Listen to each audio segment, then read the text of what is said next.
안식일 계명에 관한 거였죠. 그들이라고 하면 이제 바리새인들인데 안식일에 뭐를 해야 되고 무엇을 하지 말아야 되는지를 잘 알고 있었습니다. 바리새인들은, 아니 많은 사람들은 언제나 그렇게 생각했습니다. 율법, 특별히 안식일을 해야 되는 것과 하지 말아야 되는 걸로 구분하고 그게 전부라고 생각했죠. 지금도 뭐 그런 분들 많습니다. 안식일에 뭘 해야 되고 뭘 해야지 말아야 되고가 주일 성수 혹은 안식일 개념이다라고 생각하는 분들 많습니다. 그분들에게 있어서 그 하나님이 주신 안식일 계명 혹은 많은 율법들은 그 이상도 그 이하도 아닌 거죠. 뭘 해야 되고 하지 말아야 되고가 전부인 겁니다. 우리도 그럴 때 많습니다. 그 이유, 하나님이 그 말씀을 왜 주셨는지는 모르겠고 일단 그래서 어떻게 하려는 거야? 이렇게 생각할 때가 많습니다. 설교를 들을 때도 그렇습니다. 어떻게 하려는 거야? 설교를 막 1시간은 아니지만 40-50분 막 이렇게 했어요. 그러면 우리는 늘 궁금하죠. 그래서 어떻게 하려는 거야? 결론만 말해주지. 우리가 늘 바라는 거야. 빨리 집에 가서 할 일이 많은데 결론만 말해주지. 어떻게 하려는 거야? 정답을 말해주기를 원합니다. 이거 해, 이거 하지 마. 우리는 그렇게 할 자신이 있죠. 하나님은 그렇게 말씀하시지 않습니다. 뭐를 해라. 그러면 그 마지막 한 문장을 가기까지 하나님께서는 구구절절 그렇게 길게 말씀을 주세요. 아브라함 이야기 하다가 뭐 다윗 갑자기 나오고 뭐 바울 얘기 끌고 와가지고 구구절절 설명을 하세요. 근데 우리는 결론만 듣고 싶습니다. 안 그래도 시간이 없는데 뭐 그렇게 길게 설명을 합니까? 결론만 말해주면 너무 좋을 것 같아요. 근데 하나님은 오히려 앞에 있는 이야기들만 구구절절 이야기하시고 결론은 말씀 안 하실 때가 더 많습니다. 성경을 한번 보시면 예를 들어서 스데반의 설교, 유명한 설교거든요. 베드로의 설교, 결론이 없어 보일 때가 많습니다. 쭉 얘기를 쭉 해요. 뭐 이스라엘이 어떻고 출애굽이 어땠고 뭐 가나안이 어땠고 뭐 쭉 설명해요. 그리고 나서 아멘 뭐 이런 식으로 끝나는 거죠. 하나님이 아브라함을 75세 때 불렀다. 100세에 이삭을 주셨다. 그 이삭을 바치라 그랬다. 그냥 이런 얘기들만 쭉 늘어놓는 거예요. 그래서 어떻게 하라는 겁니까? 여러분 설교 들을 때 가장 나쁜 태도가 그 태도입니다. 그래서 어떻게 하라는 거야? 이거 결론만 말해줘. 이게 가장 악한 자들의 태도입니다. 성경은 왜 그렇게 말하죠? 구구절절 설명을 하죠. 결론은 말 안 하고. 성경이 말하고 싶은 거는 이거 해 이거 하지 마가 아니고 하나님이 어떤 분이신지를 말해주는 게 전부입니다. 그래서요 하나님이 그런 분이신 걸 알고 살래는 거죠. 이거 해 저거 해 그런 얘기 안 합니다. 기껏해야 얘기하는 건 서로 사랑하세요 뭐 이 정도죠. 사랑이라는 거는 거대 담론 아닙니까? 그러면 이 상황에서 어떻게 하는 게 사랑입니까? 어떻게 하라는 거예요? 알아서 판단하는 거죠. 예를 들어서 가게 가서 가격을 깎으라는 거예요? 깎지 말라는 거예요? 알아서 하라는 거죠. 근데 우리는 자꾸 정해달라는 거예요. 자꾸 저한테 개인적으로 오셔서 말씀하시는 분들도 대부분 그래요. 정해달래요. 내가 하나님이에요? 그렇지도 않은데 막 저한테 자꾸 정해달래요. 목사님이 정해주면 핑계를 대겠다는 거죠. 나중에 하나님께 우리 그 최요한이라는 목사님이 그렇게 해라 그래서 했다고 이렇게 하고 싶은 거죠. 하나님 그렇게 안 하십니다. 하나님이 하시는 거는 뭐 해, 뭐 하지 마 이게 아니라 하나님이 누구신지를 계속 보여주시는 겁니다. 그게 성경이거든요. 하나님이 누구신지. 율법이 그렇습니다. 우리는 율법이라 그러면 뭐를 해야 되고 무엇을 하지 말아야 되고로 생각하지만 율법은 계속해서 그런 거 얘기하는 게 아니고 정확히 말하면 하나님은 보여주는 거거든요. 이 율법을 다시 우리가 해석해 나가야 됩니다. 하나하나 다 해석해야 돼요. 그냥 쉽게 뭐 해, 하지 마 이거는 아닌 거죠. 해석을 해야 돼요. 내가 누구야? 내가 이런 하나님이야? 나는 이런 여호와야. 나는 너희를 사랑해.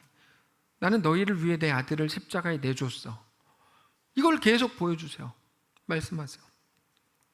제가 설교학을 배울 때 모든 설교는 한마디로 정리될 수 있는 게 좋은 설교다라고 배웠는데 저는 완전히 그 생각이랑 틀립니다. 반대됩니다.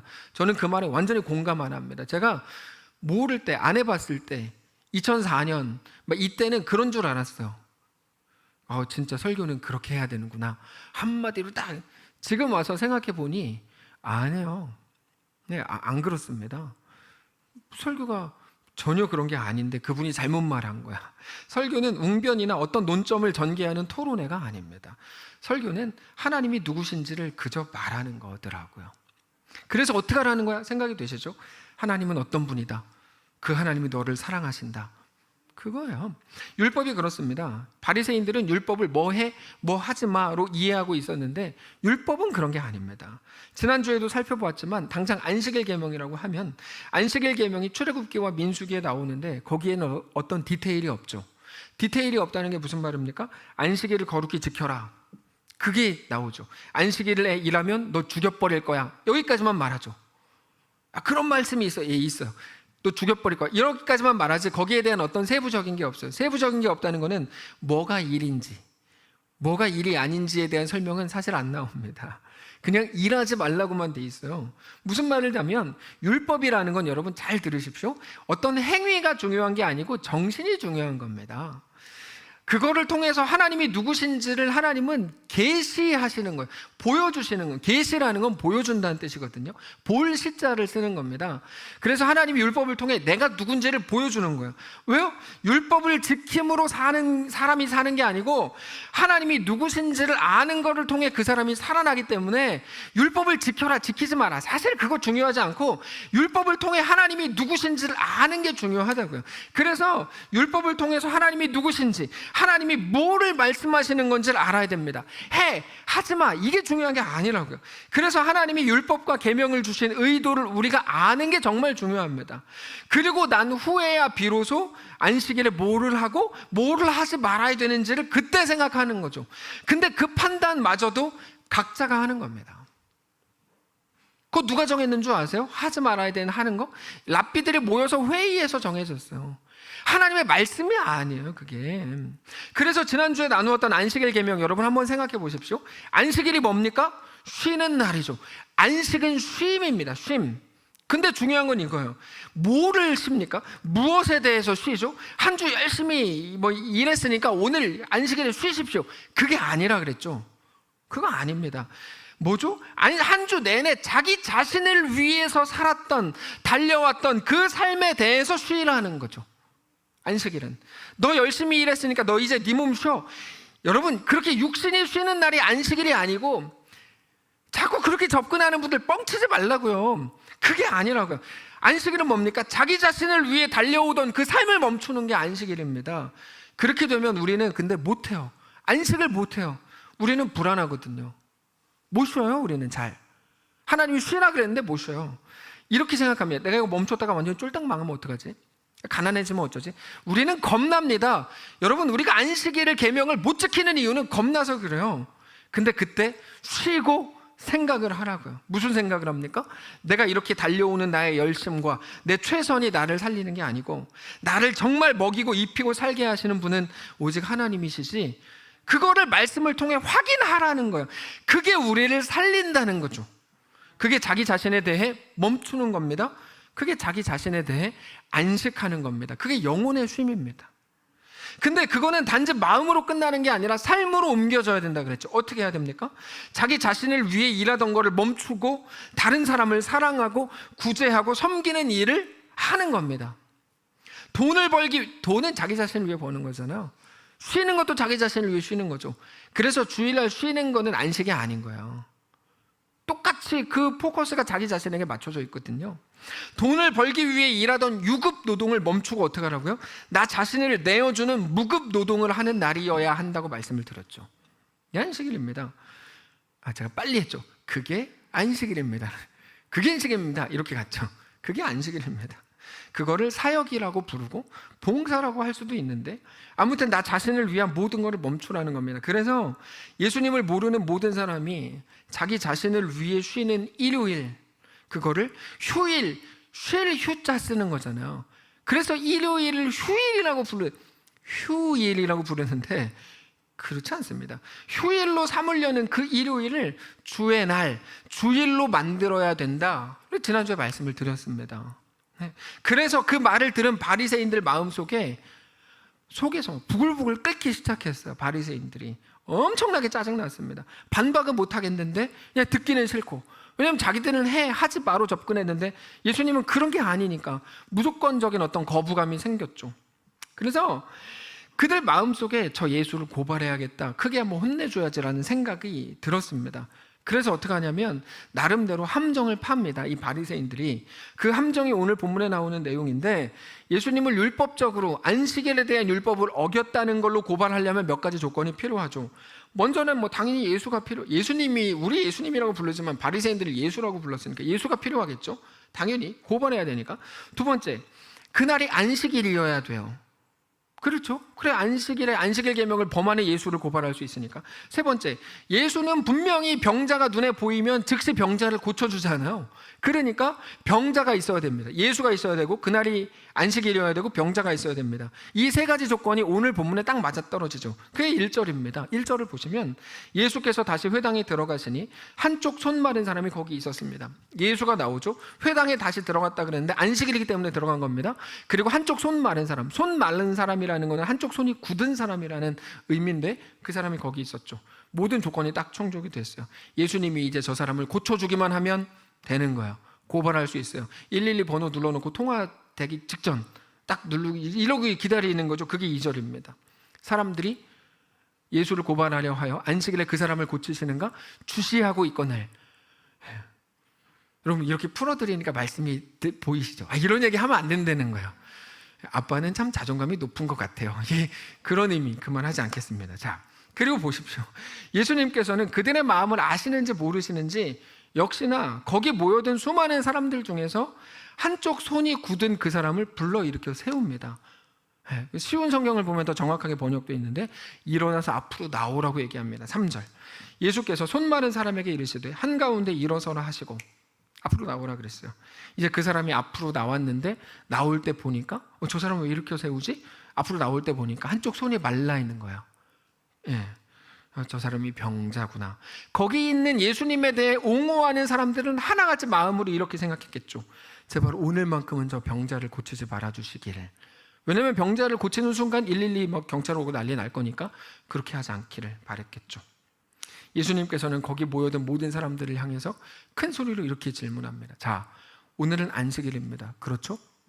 그러면 제가 이렇게 한번 질문을 해보겠습니다. 여러분 대답할 준비를 하십시오. 그러면서 안식일에 선을 행해야 됩니까? 이게 4절이에요. 안식일에 선을 행해야 됩니까? 악을 행해야 됩니까? 여러분 생각을 하고 대답을 해보십시오.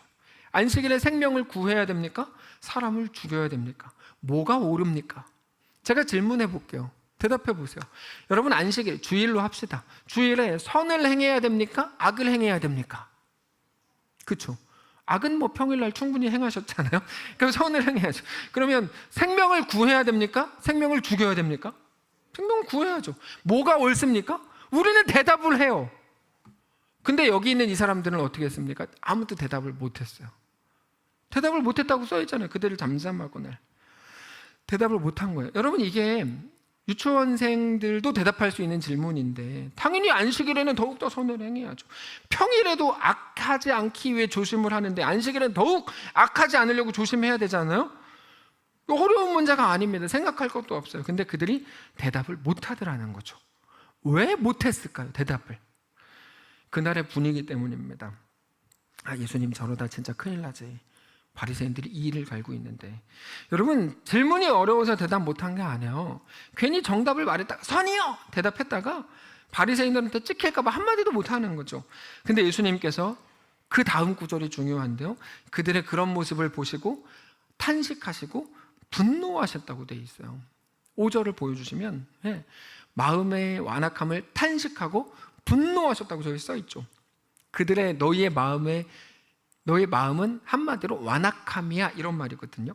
성경에서 완악함이라고 할 때 이 완악함이 오해받는 단어 중에 하나인데 악하다는 말이 아닙니다. 완악함은 완전히 악해 이 말이 아니에요. 완악함은 딱딱하다는 말입니다. 딱딱하다는 의미는 딱딱하다, 완고하다, 마음이 굳었다 이런 말이에요. 제가 매일 설교 시간에 제발 표정을 좋게 하십시오. 성도는 표정을 좋게 해야 됩니다라고 얘기하는 이유가 그거예요. 너무 완고해요 이 얘기거든요. 마음이 너무 딱딱하니까 표정을 좋게 하십시오 이 말인데, 사람이 딱딱해지면, 마음이 딱딱해지면요, 마음이 굳어지면 아무것도 안 들립니다. 자주 경험해 보셨죠? 아무것도 안 들려요. 엄마 아빠가 구구절절 옳은 말인데 자식이 왜 안 들리는 줄 아세요? 마음이 딱딱해져서 그래요. 공부하면 남 줘? 네 잘되라고 공부하라는 거잖아. 공부하라고. 그 말이 왜 안 들려요? 마음이 딱딱해졌거든요. 마음이 딱딱해졌어요. 수요일에도 말씀을 드렸는데 얼마 전에 청년부 리더 모임을 하는데 제가 물어봤어요. 야, 요즘 설교가 들리냐? 이렇게 물어봤어요. 그 말은 말씀을 통해서 하나님이 우리에게 뭐를 요구하시고 뭐를 말씀하시는지 알아듣겠냐는 말이죠. 그랬더니 한 청년이 아주 실제적인 대답을 해줬어요. 목사님 설교 잘 들립니다.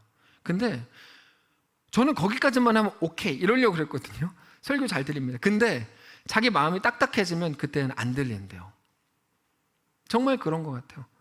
뭐 무슨 이유든지 다양하겠죠. 뭐 제 표정이 문제일 수도 있고, 제 머리 스타일이 문제일 수도 있고, 제가 타이 안 한 게 문제일 수도 있고, 제 눈이 조그만 게 문제일 수도 있고, 제 피부가 이런 게 문제일 수도 있겠으나 뭐 다 저 때문이네. 근데 어쨌든 간에 마음이 다치면 안 들린대요. 알았죠. 아, 설교의 문제가 아니라 네가 문제구나. 그걸 이제 알았어요. 정확한 고백입니다. 그래서 너 진짜 정직하고 똑똑하다. 이렇게 생각했습니다. 하나님의 말씀이 우리에게 전해질 때 우리 마음이 딱딱해지면 안 들립니다. 미리 결정하고 들어가는 거예요.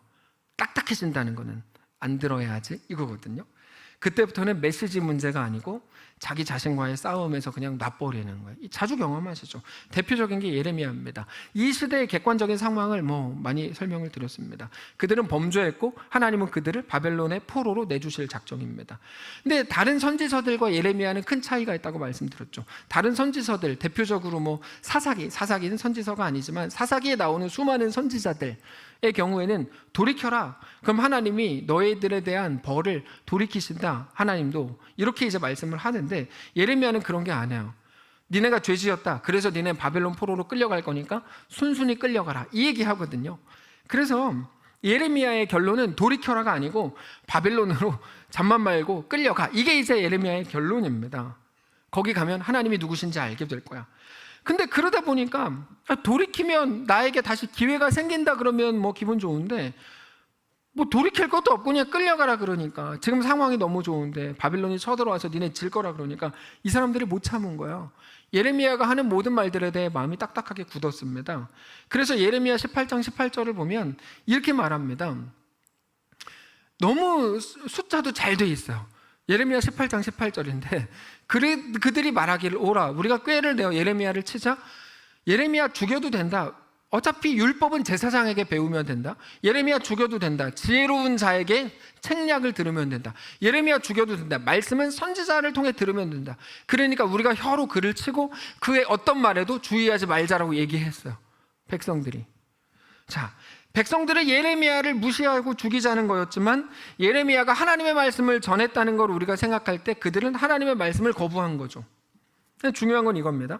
그들은 저렇게 마음의 결정을 이미 하고 있었던 거예요. 안 듣겠다는 거죠. 이게 완악함이고 완고함이고 딱딱함이고 굳어짐입니다. 완악함은 자기가 결정한 거예요. 수동태가 아니라 능동태. 여러분, 완악함은 절대적으로 능동태예요. 자기가 한 거예요.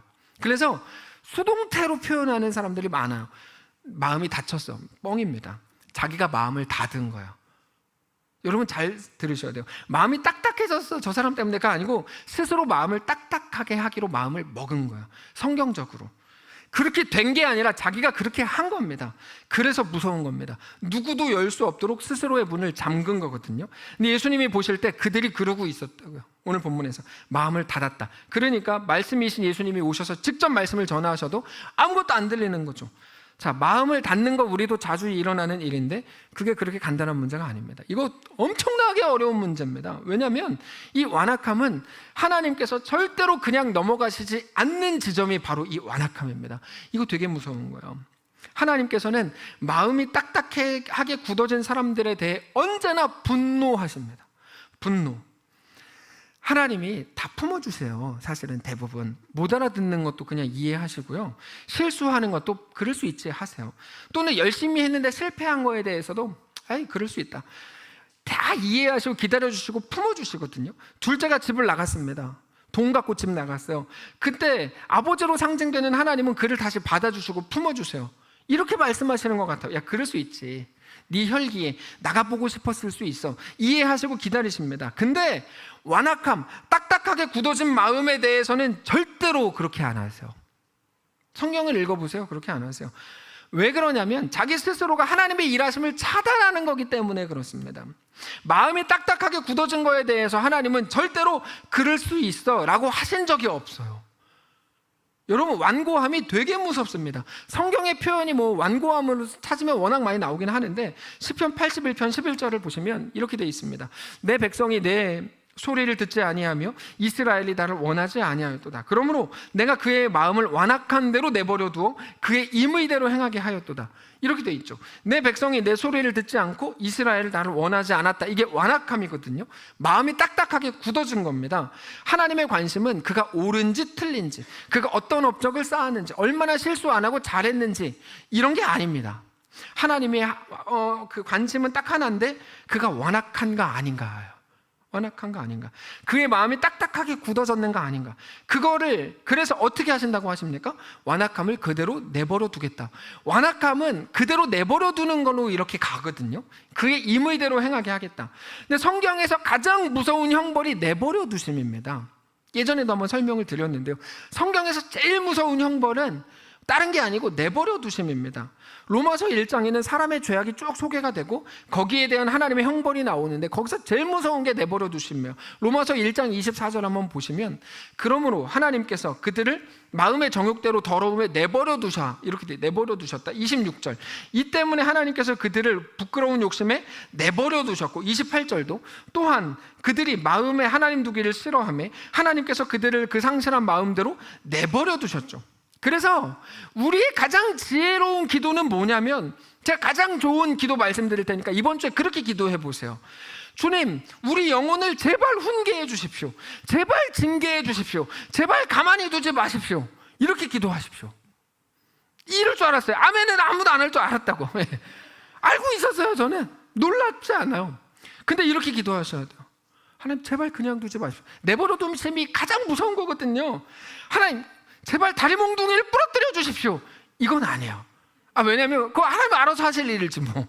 다리 몽둥이를 부러뜨릴 건지 다른 거 그거 우리가 뭘 정해. 그건 하나님이 알아서 하실 일인데 제발 가만히 두지 마십시오는 우리가 해야 될 기도입니다. 왜냐면 그 내버려 두는 게 제일 무서운 거거든요. 내버려 두는 게. 근데 우리는 겁나서 그렇게 기도 못해요. 의인의 기도는 하나님이 들으신다는데 혹시 내가 의인 아니야? 내가 괜히 징계를 해달라 그래요. 근데 진짜 징계하면 어떻게, 평소에 아무것도 안 들어주다가 갑자기 그 기도 들어주면 큰일 나니까 우리 겁나서 그 기도 못하지만 그렇게 기도해야 돼요. 왜냐하면 내버려 두는 게 제일 무서운 형벌이거든요. 이게 왜 제일 무서운 형벌일까요? 여러분, 이렇게 이해하면 쉽습니다. 하나님은 그 자녀를 내버려 두시는 적이 없습니다. 하나님은 자녀를 언제나 훈계하시고 가르치십니다. 그게 양육이거든요. 그냥 내버려 두는 일은 자식에게는 행하지 않는 일이에요. 내버려 둔다는 건 무슨 말이냐면 너 내 자식 아니야, 이런 말이라서 제일 무서운 말인 거예요. 그러니까 말로 혼내고 또는 매를 맞고 용돈 안 주고, 저희 아이들이 저에게 딱 한 번 맞았었거든요. 딱 한 번 맞았어요. 그것도 한 대. 딱 한 번 맞았어요. 엉엉 울어가지고 제가 미안하다고 데려가서 먹을 거 사주고 돌아왔는데 지금도 그걸 기억해요. 아이들이 아빠한테 그때 한 번 맞았을 때 나 진짜 죽는 줄 알았다. 너무 아파가지고 제가 진짜 이렇게 후드려 팼거든요. 한 대를. 그리고 나서 바로 그냥 문구점 가서 너 뭐 갖고 싶어? 이러거든요. 제일 불만이 그거예요. 왜 막내는 안 때려요? 이거죠. 그래서 아이들 그렇습니다. 때리고 용돈 안 주고 이런 방식에 대해서 뭐라고 할 수 있겠지만 이거는 다 자식이기 때문에 받는 양육이죠. 내버려 두는 거는 너 내 자식 아니야인데 그게 가장 무섭고 잔인한 심판입니다. 근데 성경에서 언제 내버려 둔다, 버린다라는 표현이 나오냐면 완악함과 연결돼서 항상 나옵니다. 이게 쉬운 게 아니라니까요. 간단한 게 아닙니다. 완악함, 마음이 딱딱하게 굳어. 저 사람 때문이에요. 알았어요. 근데 마음이 굳어진 건 당신이잖아요. 그게 문제라고요. 마음이 닫은 거는 영적 자살 행위입니다. 되게 무서운 거예요. 이건 결코 만만한 게 아닙니다. 예수님께서 오늘 본문에서 그들을 보시고 그렇게 탄식하시고 분노하신 이유가 바로 그것 때문입니다. 어떤 가능성도 남아있지 않거든요.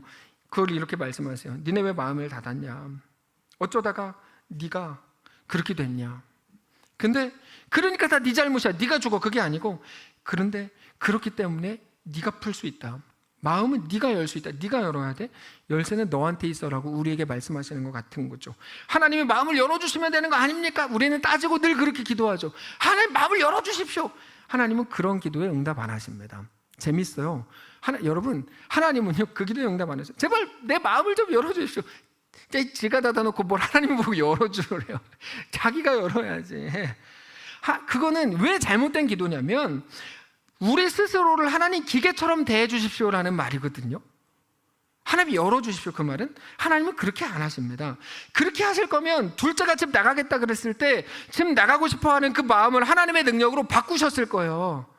그렇게 안 하신다니까요. 그러면 더 편하죠. 안 기다려도 되는데 우리가 죄 지으려고 그럴 때 하나님이 우리 마음을 한 번에 바꿔버리면 되잖아요. 죄 안 짓게. 그럼 우리가 회개할 것도 없죠. 그럼 예수님이 십자가에 죽으시면서 피 흘릴 것도 없죠. 아니 맨 처음에 에덴 동산에서 아담과 하와가 선악과를 따먹으려고 그럴 때 그들을 기절이라도 시켰으면 될 거 아닙니까? 근데 하나님 그렇게 행하시지 않습니다. 그건 하나님의 방식이 아닙니다. 그럼 하나님은 어떻게 행하십니까? 감수하시죠. 감수하시고 기다리시죠. 그게 인격이죠. 그래서 하나님은 늘 우시죠. 우시죠. 우리 연약함을 보고 하나님은 늘 우리에 대한 기다림의 고통을 감내하시죠. 그게 사랑입니다. 그래서 일방적으로 마음을 열어놓으려고 하지 않으시고 요한계시록 보면 어떻게 합니까? 두드리시죠. 두드리시잖아요. 너 열어줄래? 기다리세요. 네. 그렇게 해서 될 것도 아니고 너 살아날 수 있는데 너 왜 안 그러냐. 물론 아무 이유 없이 마음이 굳어진 건 아니겠죠. 이유가 있었을 겁니다. 나름대로 합당한 이유가 있었겠죠. 그분들의 이야기를 들으면 집사님 진짜 그랬겠다. 나라도 짜증났겠다. 마음이 다친 거 이해가 돼 라고 얘기할지도 모릅니다. 근데 그런 식의 공감은 우리 영혼에 하나도 도움이 안 됩니다. 같이 죽어가는 거죠. 중요한 거는 마음이 왜 딱딱하게 굳어졌냐가 아니고 마음이 딱딱하게 굳었는지 아니면 하나님의 말씀을 받고 그 말씀 앞에 순종하고 충성할 준비가 됐는지가 제일 중요한 것뿐입니다. 예수님 이렇게 행하세요. 5절을 보시면 이렇게 합니다. 오늘 본문 그들의 마음이 완악함을 탄식하셨죠. 그리고 분노하셨으며 노하심으로 그들을 둘러보시고 그 사람에게 이르시되 너의 손을 내밀라 하시니 내밀매 그 손이 회복되었더라. 여러분 이게 놀랍습니다. 그 사람은 손이 굳었죠. 다른 사람들이 볼 때 병자라고 불렀습니다. 그래서 예수가 저 사람을 안식일에 고치는지 마는지가 제일 관심사였어요. 주시하고 봤습니다. 근데 예수님 입장에서는 뭐예요? 그 사람의 굳어있는 손은 아무런 문제가 안 되는 거예요. 예수님 말씀 한마디로 회복이 되잖아요. 그럼 문제도 안 된다니까요. 그러면 그들은 어떻습니까? 문제는 뭡니까? 손은 멀쩡한데 그들의 마음이 완고하고 완악하고 딱딱하게 굳어있죠. 뭐가 진짜 문제일까요? 손이 굳은 거? 그들은 그게 문제인 줄 알았죠. 그래서 안식일에 예수가 손을 고치냐 안 고치냐를 주목했죠. 근데 그건 예수님 말씀 한마디로 해결된다니까요? 그건 문제가 아닙니다. 뭐가 문제라고요?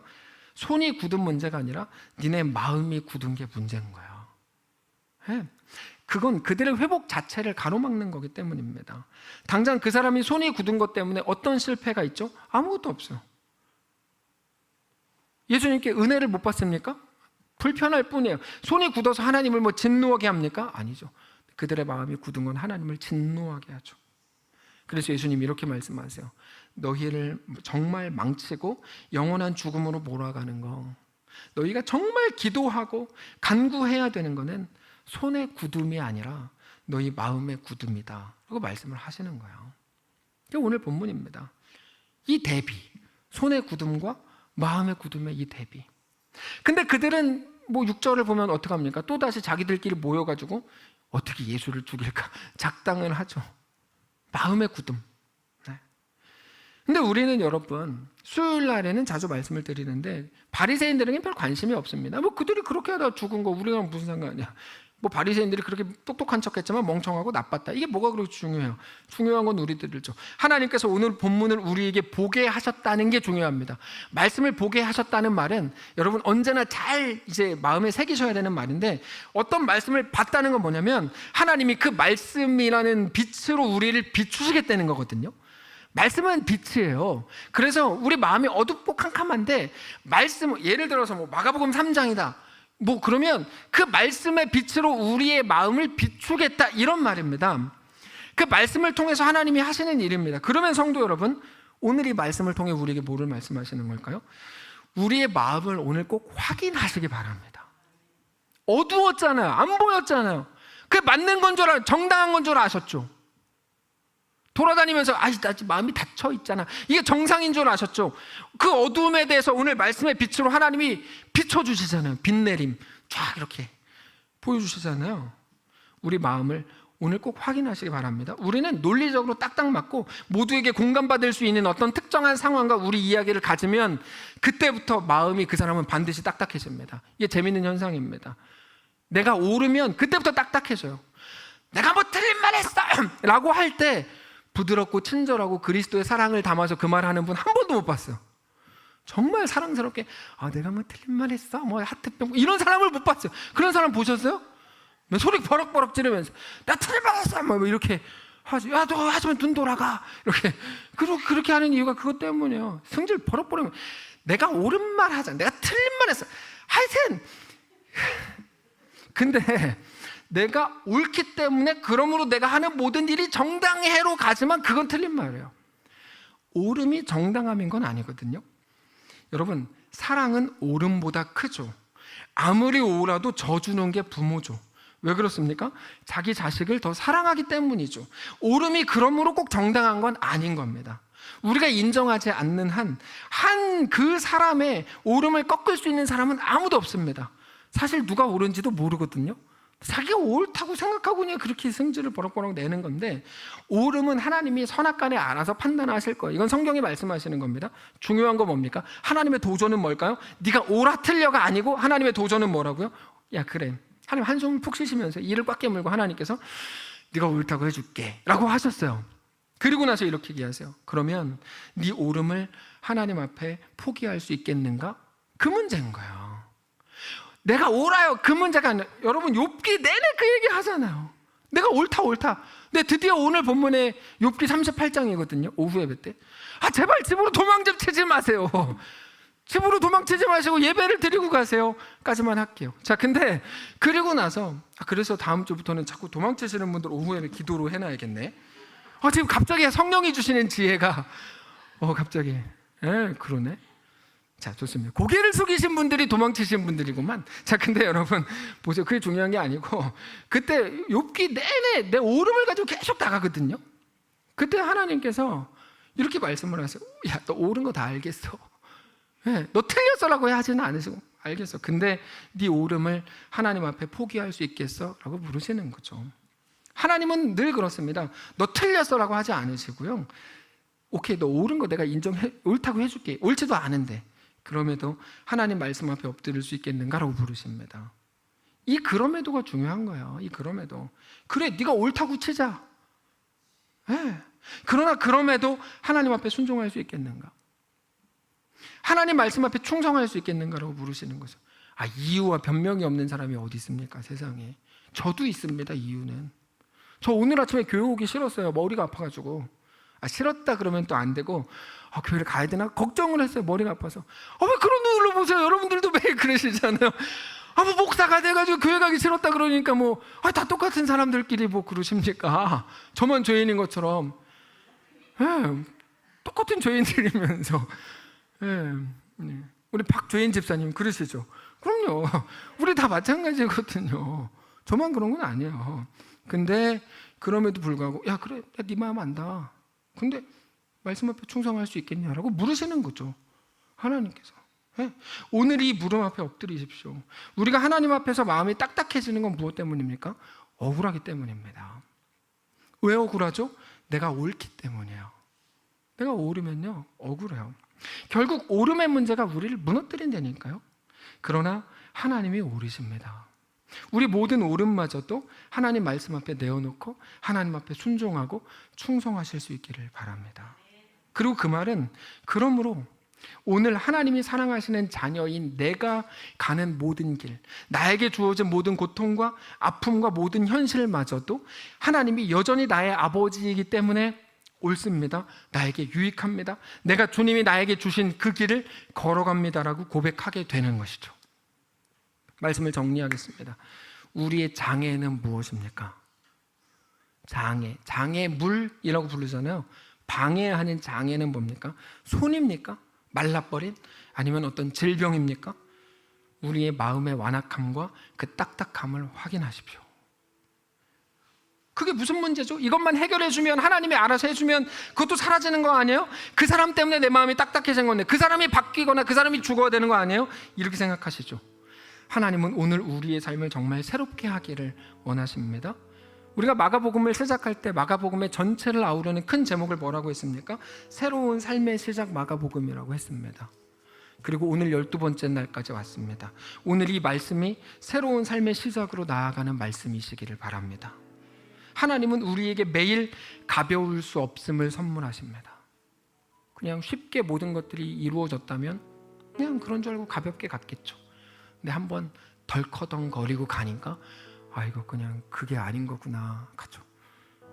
가벼울 수 없구나. 쉽지 않구나. 그게 은혜입니다. 오늘 그렇게 내 생각을 고수하는 날이 아니어야 합니다. 하나님의 마음을 깊이 알아가는 날이시기를 바랍니다. 그래서 성도에게 가장 중요한 건 조정입니다. 조정. 내 생각을 조정하는 거죠. 내 생각을 주장하던 모든 습관에서 이젠 하나님 앞에 나를 조정하는 날이시기를 바랍니다. 내 오름에도 불구하고 오직 하나님 앞에 순종하고 말씀 앞에 충성하는 성도들이시기를 바랍니다. 찬양합시다.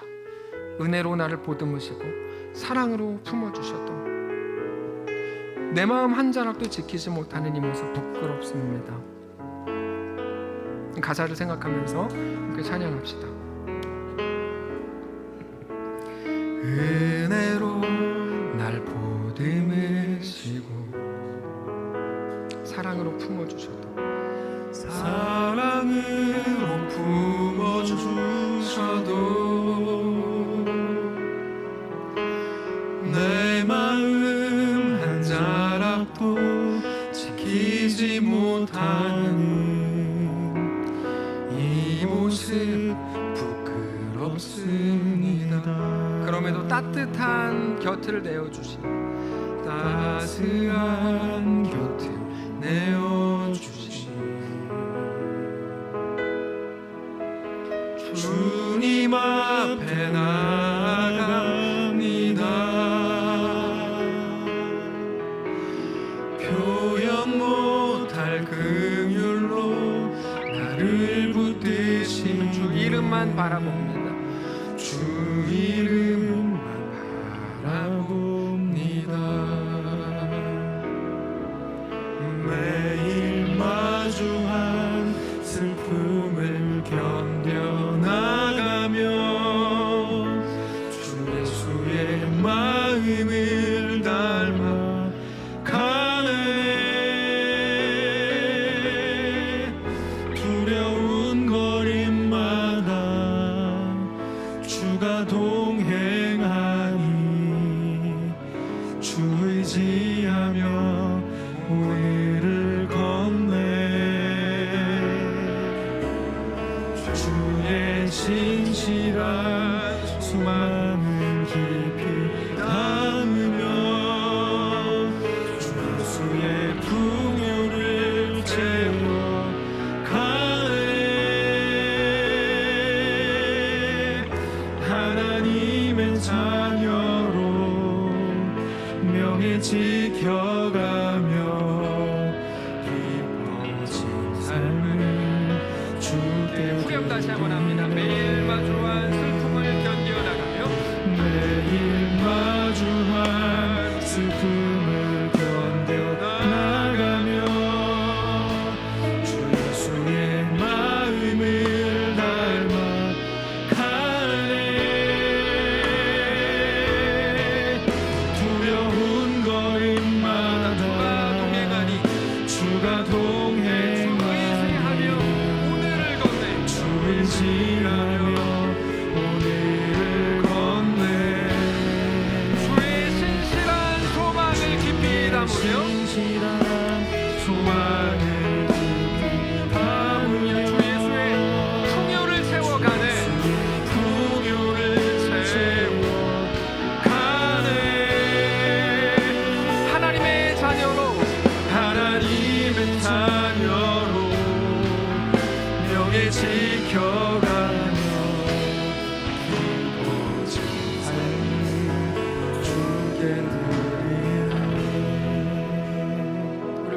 감고 잠시 기도하기를 원하는데요. 여러분, 예전에 한번 설명드렸는데 뭐가 명예일까요?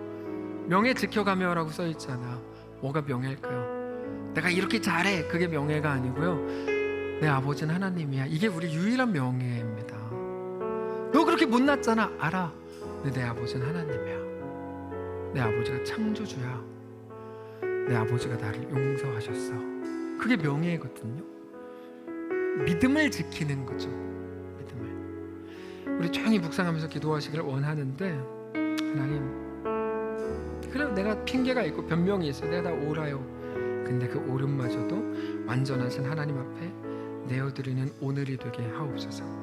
내 옳음을 붙잡고 평생을 왔는데요, 새로운 삶의 시작, 하나님이 내 아버지다. 하나님의 창조주다. 내 구원자다. 전능자다. 그 사실을 깨닫고 나에게 주어진 오늘을 넉넉히 걷게 하옵소서. 그렇게 명예를 지키는 우리가 되게 하옵소서. 조용히 묵상하면서 1분간 기도하겠습니다. 기도합시다. 아버지, 주님을 바라보게 하옵소서. 주님이 누구신지 깨닫게 하시고 주 앞에 온전히 세워져서 인도하시옵소서. 아버지 하나님, 붙들어 주시옵소서. 우리 모든 연약함과 부족함 속에 하나님 놀라우신 은혜가 충만케 하여 주시옵소서. 그 모든 현실에 넘어지지 않게 하시고 지지 않게 하시고 넉넉히 있게 하옵소서.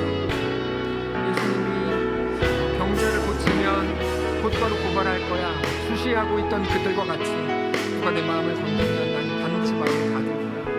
그 완고함이 우리 가운데 있는지 모릅니다. 언제나 완고하려고 준비되어 있는 자들인지 모릅니다.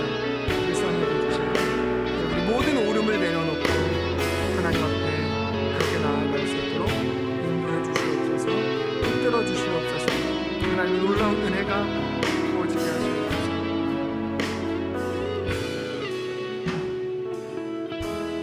오늘 이 안식일에 예수가 병자를 고치기만 하면 바로 고발해야지 라고 주시하고 있던 자들처럼 우리도 모르는 사이에 우리도 그 자리에 서서 누군가 내 이 비밀을 건들면, 누가 내 약점을 건들면, 누가 나를 조금만 기분 나쁘게 하면 곧바로 마음을 닫아야지. 우리가 그렇게 생각하고 있었는지도 모릅니다. 우리는 그러면서도 손의 굳어짐만을 탓했습니다. 근데 아니요, 마음의 굳어짐, 그것을 오늘 확인하고 발견합니다. 우리를 불쌍히 여겨주시고 하나님 앞에 다시금 나아가 내 모든 그 어떤 변명과 핑계와 어떤 오름까지라도 하나님 앞에 내어놓으며, 아니요, 하나님이 옳으십니다. 하나님이 창조주입니다. 하나님이 구원자여 내 아버지이신 것을 믿습니다. 정직히 고백하는, 그렇게 새로운 삶을 또 시작하는 모든 성도들 되게 하옵소서. 우리 주인 되신 예수님의 이름으로 기도합니다.